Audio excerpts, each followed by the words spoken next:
Bonjour, dans cette vidéo, je vais vous montrer comment construire l'image d'un objet à travers de lentilles. Évidemment, je ne peux pas prendre tous les cas de figure. Je vais choisir juste 3 cas, mais si vous suivez la même démarche, vous allez pouvoir représenter l'image, bien construire l'image d'un objet à travers de lentilles, quelles que soient les natures et les positions de cet objet et de ces deux lentilles. Je vais commencer par le cas de lentilles minces et convergentes, soit alors la première lentille L1 de centre optique O1. Ce trait discontinu représente son axe optique, soit aussi une lentille L2 de centre optique O2. Les foyers objets et images respectifs pour ces deux lentilles sont F1, F'1 et F2 et F'2. Et soit l'objet AB dont on veut chercher son image à travers ces deux lentilles.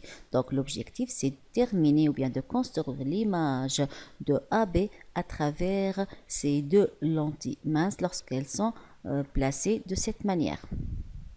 Pour ce faire, vous devrez avant tout savoir représenter l'image d'un objet AB à travers une seule lentille. Ce travail a été fait dans une précédente vidéo dont le lien est le suivant que je vais le laisser dans la description ci-dessous. Dans les conditions de Gauss, pour déterminer l'image d'un objet AB à travers une lentille L1, il suffit de représenter l'image du point B. Et pour représenter l'image d'un point à travers une lentille, il faut tracer la marge de deux rayons lumineux issus de B. Vous pouvez choisir n'importe quel deux rayons issus de B. Dans ce cas particulier, je vais choisir le rayon qui est parallèle à l'axe optique principal et le rayon qui passe par le centre optique.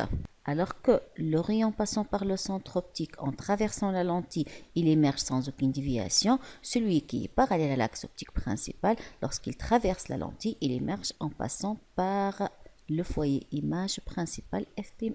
Maintenant, les deux rayons verts sont deux rayons qui sont orientés vers la lentille. Or, tout rayon orienté vers un système optique tel que cette lentille L1 est appelé rayon incident. Et l'intersection de rayons incidents est un point objet. Donc B est bien un point objet pour L1. Les deux rayons roses sont deux rayons qui quittent L1. Or, tout rayon quittant un système optique tel que cette lentille est appelé rayon émergent. Et l'intersection de deux rayons émergents est un point image. Leur intersection B1 est donc un point image pour L1. C'est en fait l'image du point B. Le point A1 est obtenu par projection orthogonale de B1 sur l'axe optique. Maintenant, on peut dire que A1B1 est l'image de AB à travers cette lentille. Ou bien la lentille L1 a donné de l'objet AB l'image A1B1. On arrive de dire que ces deux rayons roses quittent L1. Donc ce sont deux rayons émergents pour L1. Mais ces deux rayons roses sont orientés vers L2. Et tout rayon orienté vers un système optique tel que cette lentille est appelé un rayon incident pour ce système optique. Donc ces deux rayons roses sont deux rayons incidents pour L2. Leur intersection est par conséquent un point objet pour L2. Donc B1 est à la fois un point image pour L1, mais c'est un point objet pour L2. Donc A1B1 est un objet pour L2. Donc L2 va donner de cet objet une image que je vais appeler A'B'. Donc L2 donne de A1B1 une image A'B'.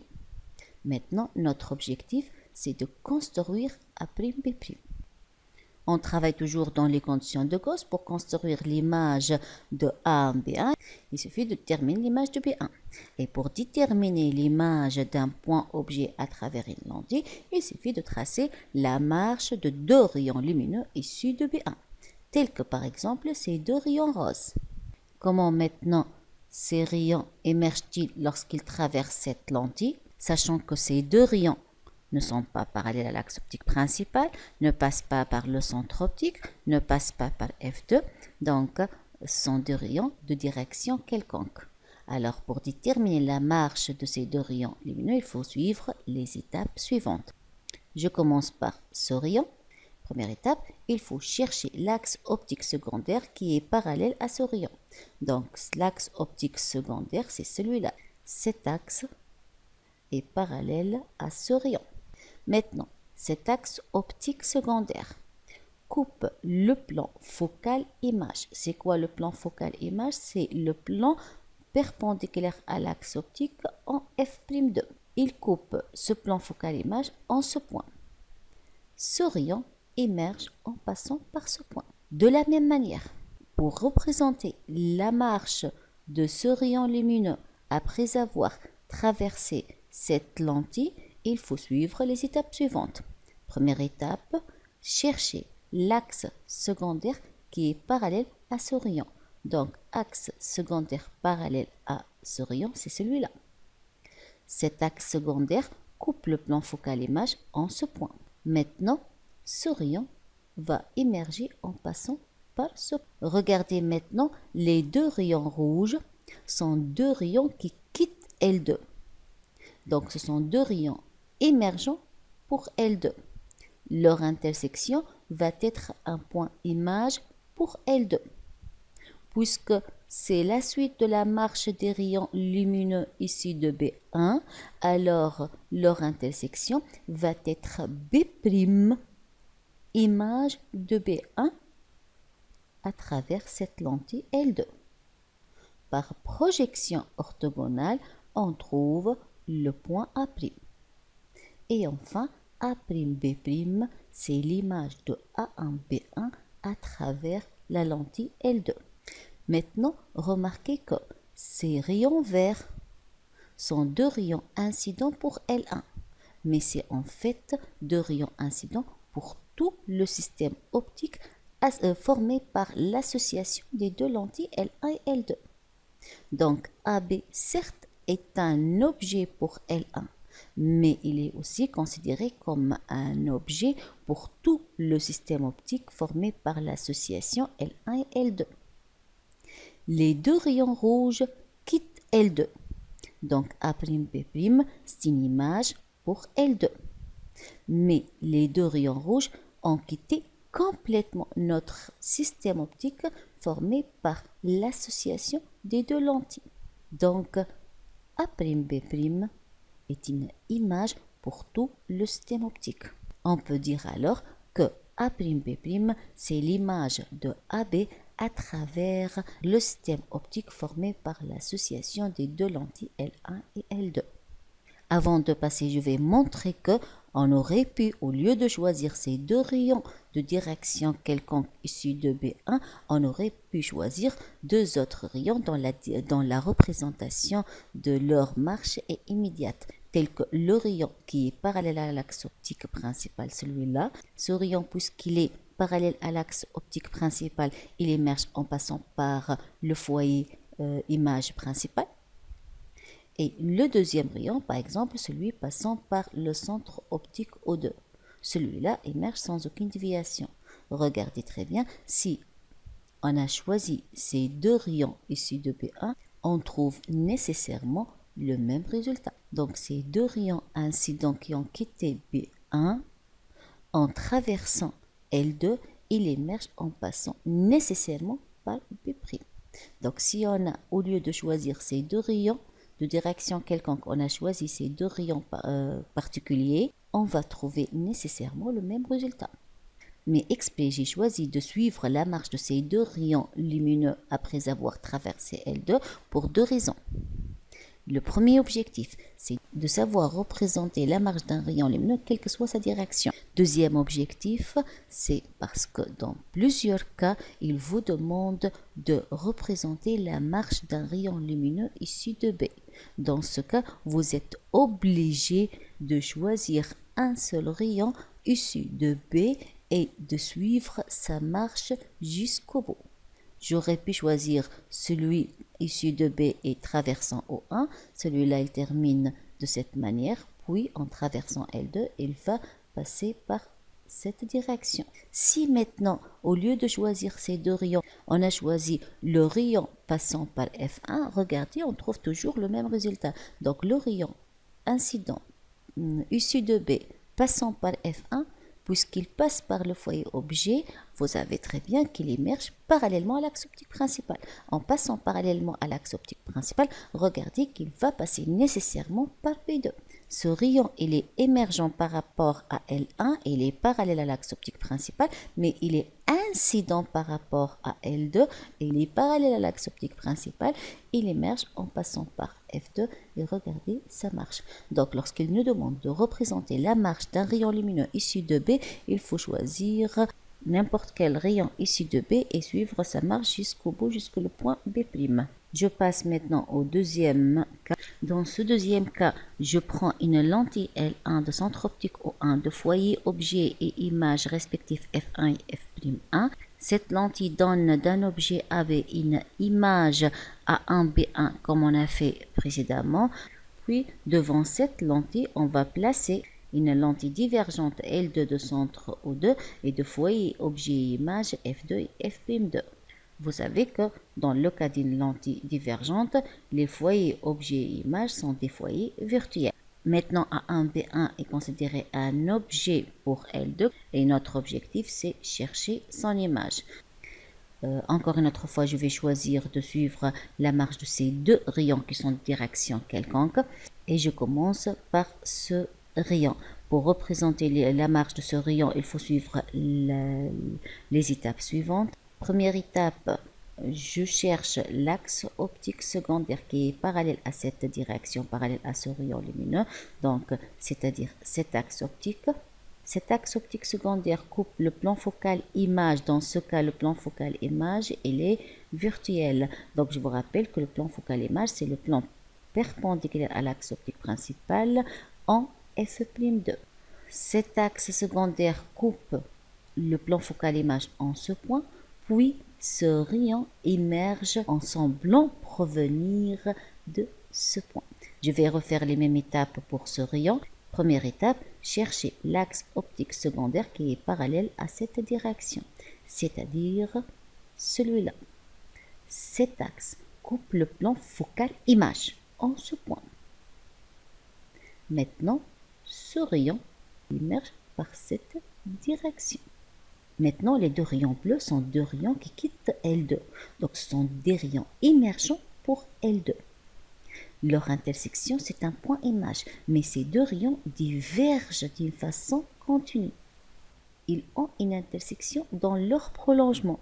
Cette intersection constitue en fait l'image de B1 à travers cette lentille.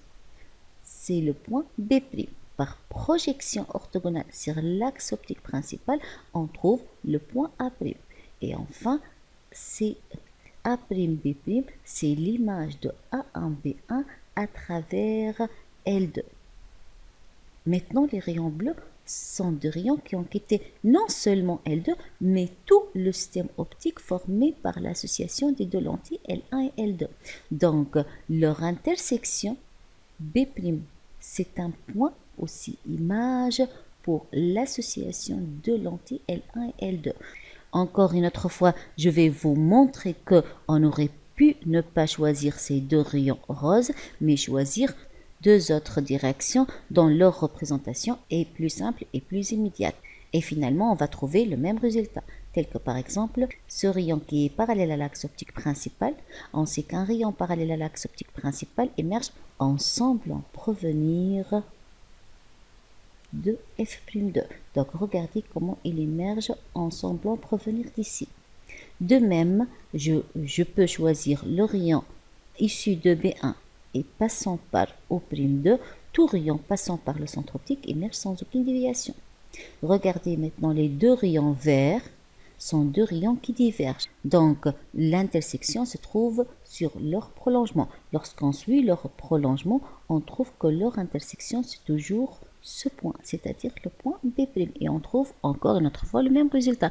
Donc on aurait pu choisir ces deux rayons qui ont terminé leur chemin par les directions vertes que choisir de représenter la marche de ces deux rayons de direction quelconque. Je passe maintenant au troisième cas. Le cas est le suivant. Une première lentille L1 de centre optique O1 de foyer image et objet F'1 et F1 et tel que l'objet AB dans ce cas est placé dans le plan focal objet. Pour terminer l'image, on choisit toujours de rayon ici de B. Comme d'habitude, on va représenter celui qui passe par le centre optique qui émerge sans aucune déviation, le deuxième qui est parallèle à l'axe optique principal qui émerge en passant par F'1. Regardez maintenant, les deux rayons roses sont deux rayons émergents. Leur intersection, c'est un point image, mais ces deux rayons émergents sont parallèles. Lorsqu'on a deux rayons émergents qui sont parallèles, on dit que l'image est à l'infini. Donc, l'image de cet objet, puisque cet objet est placé dans le plan focal objet, alors son image est rejetée à l'infini. La deuxième lentille maintenant, L2, est une lentille divergente de centre optique aux deux foyers objet et image F2 et F'2 placés de cette manière. Ces deux rayons roses qui sont émergents pour L1 sont deux rayons incidents pour L2. On sait maintenant comment représenter leur marche en traversant L2. Donc, ce sont deux rayons de direction quelconque. Pour ceci, on doit premièrement donc représenter le plan focal image pour cette lentille, puis chercher l'axe secondaire qui est parallèle à ce rayon. Ce trait pointillé représente en fait l'axe secondaire qui est parallèle à ce rayon incident.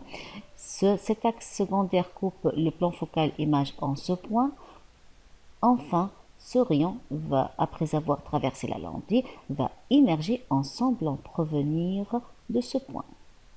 De la même manière, ce rayon, comment il émerge en traversant la lentille, on doit chercher l'axe secondaire qui est parallèle à ce rayon incident.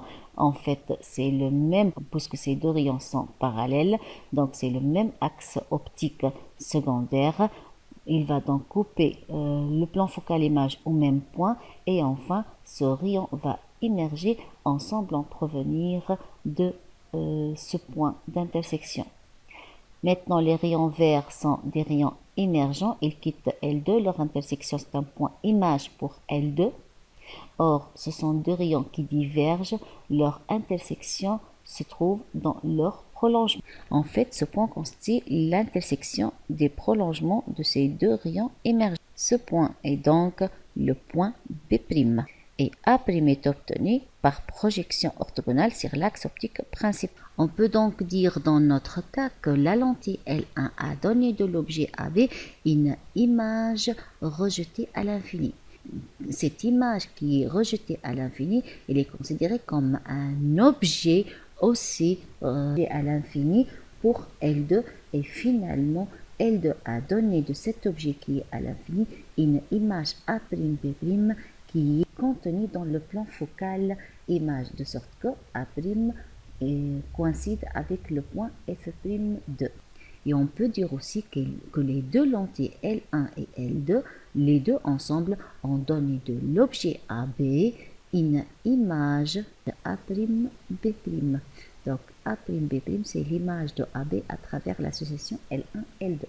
Donc, comme vous pouvez le remarquer, la démarche est toujours la même. Il suffit pour chaque cas de suivre le même principe, la même philosophie, et vous allez certainement pouvoir, dans chaque cas, représenter l'image de AB à travers les deux lentilles. Je termine avec ce cas et à la prochaine. Merci.